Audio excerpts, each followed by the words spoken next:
Who has been the first woman in the world to have a net worth of $100 million? 100 Arab dollar की संपत्ति वाली दुनिया की पहली महिला कौन है?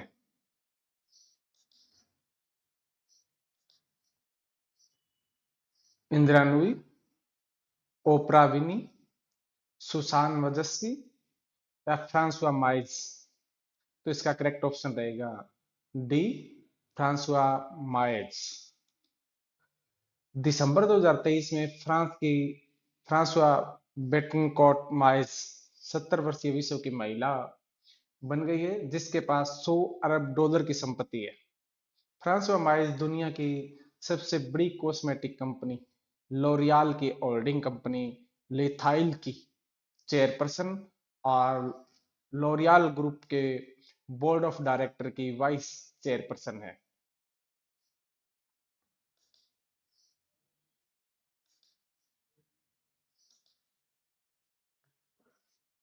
16वें वित्त आयोग के अध्यक्ष के रूप में किसे नामांकित किया गया है? Who has been the named as chairman of the 16 Financing Commission?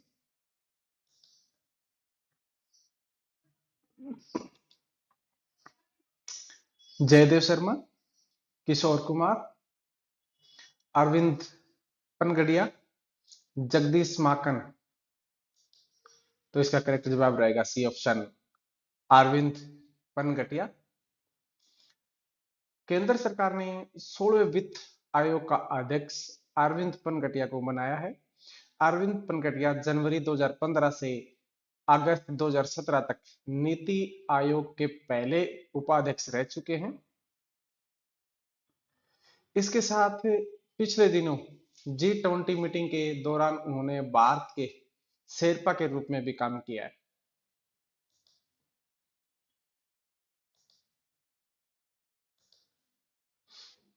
Bharat और किस देश के बीच सैन्य अभ्यास डेजर्ट साइक्लोन 2024 का आयोजन किया गया? Military exercise desert cyclone 2024 has been organized between India and which the country? Option है Thailand, UAE, Bangladesh and Sri Lanka. तो इसका करेक्ट जवाब रहेगा यूएई। भारत और संयुक्त अरब अमीरात की सेनाओं के बीच संयुक्त सैन्य अभ्यास डेजर्ट साइक्लोन 2024 2 जनवरी से 15 जनवरी 2024 तक राजस्थान के थार रेगिस्तान में आयोजित किया जाएगा। डेजर्ट साइक्लोन का उद्देश्य शहरी परिचालन में सर्वोत्तम प्रथाओं को सीखना और साझा करना है। इस सैन्य अभ्यास का मकसद रक्षा क्षेत्र के द्विपक्षीय सहयोग के संभावित क्षेत्रों में रक्षा उपकरणों का उत्पादन और विकास करना है।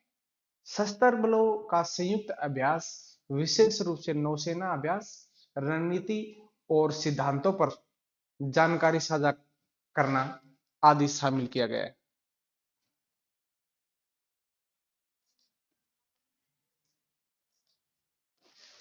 किस देश में मैगजियांग नामक अत्याधुनिक महासागर ड्रिलिंग जहाज का अनावरण किया गया है? ऑप्शन है इसका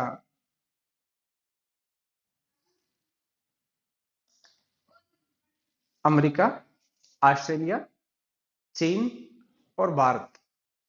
तो इसका करेक्ट जवाब रहेगा चाइना, चीन। चीन भूवैज्ञानिक सर्वेक्षण द्वारा 150 अनुसंधान संस्थानों और कंपनियों के सहयोग से विकसित इस जहाज को चीनी भाषा में ड्रीम नाम दिया गया है, जो इसके महत्वाकांक्षी मिशन को दर्शाता है। मैगजियांग का लक्ष्य पृथ्वी की परत में प्रवेश करना और मेटल के रहस्यों को समझना और उसको जानना है।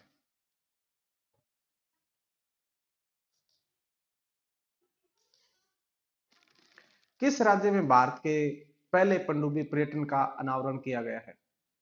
In which the state has been India's the first submarine tourism been unveiled? Gujarat, Kerala, Maharashtra, Andhra Pradesh? इसका करेक्ट ऑप्शन रहेगा गुजरात। गुजरात सरकार मझगांव डाक लिमिटेड डीएमएल के सहयोग से भारत का पहला पनडुब्बी पर्यटन उद्यम शुरू करके पर्यटन उद्योग में लहर पैदा करने के लिए तैयार है। इस महत्वाकांक्षी परियोजना का उद्देश्य द्वारका के आसपास के मंत्रमुग्ध समुद्री जीवन का पता लगाना है, जो द्वारका शहर के तट पर एक पवित्र द्वीप है, जो हिंदू धर्म के भीतर पौराणिक महत्व से भरा हुआ है, जो हिंदू धर्म के अनुरूप इसकी काफी मान्यताएं मानी जाती है।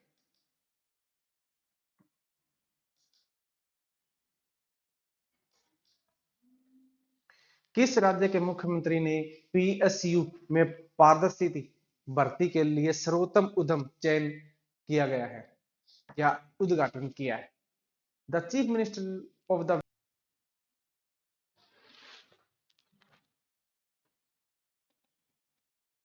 कर्नाटक, राजस्थान, केरल और हरियाणा। तो इसका करेक्ट जवाब रहेगा केरल, केरला। केरल के मुख्यमंत्री पिनाराई विजयन ने हाल ही में केरल सार्वजनिक उद्यम चयन और भर्ती बोर्ड का उद्घाटन किया, जो सार्वजनिक क्षेत्र इकाइयों पीएसयू की भर्ती प्रक्रिया में पारदर्शिता और क्षमता बढ़ाने की दिशा में एक महत्वपूर्ण कदम बढ़ाया है।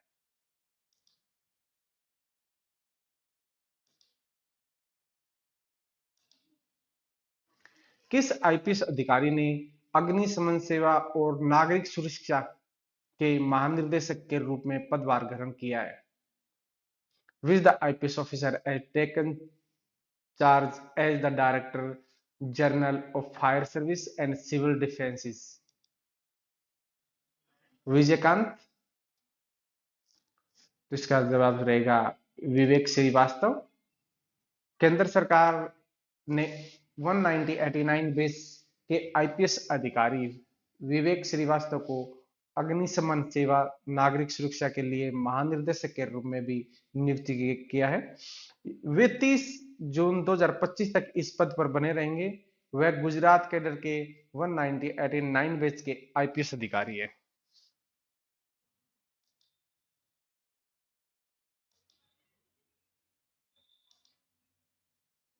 विश्व अंतर्मुखी दिवस कब मनाया जाता है? 1 जनवरी, 2 जनवरी, 3 या 4 जनवरी को? तो इसका करेक्ट जवाब रहेगा 2 जनवरी। विश्व अंतर्मुखी दिवस 2 जनवरी को मनाया जाता है।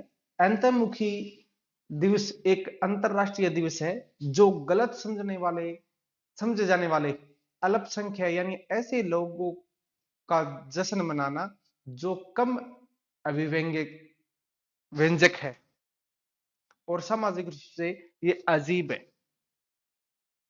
जैसे कुछ लोग अपनी आहार पे भी खुशी मनाना, पार्टी करना, जश्न करना एक एक सुनने और देखने में भी अजीब लगता हो, ऐसे।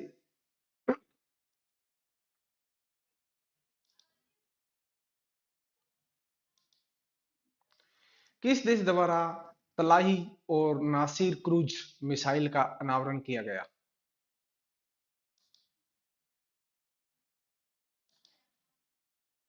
पाकिस्तान, ईरान, इराक और भारत।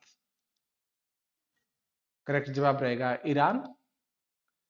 ईरान की नौसेना ने हाल ही में अपने शस्त्रागार में तलाही और नासिर नामक दो घरेलू निर्मित प्रकृत क्रूज मिसाइलों को शामिल किया है। अपनी रक्षा क्षमताओं को बढ़ाने के हिस्से के रूप में और ईरान ने अपने नौसैनिक बलों में क्रमशः 1000 किलोमीटर और 100 किलोमीटर से अधिक की रेंज वाली उन्नत तलाही और नासिर क्रूज मिसाइलों को शामिल करने की घोषणा की है।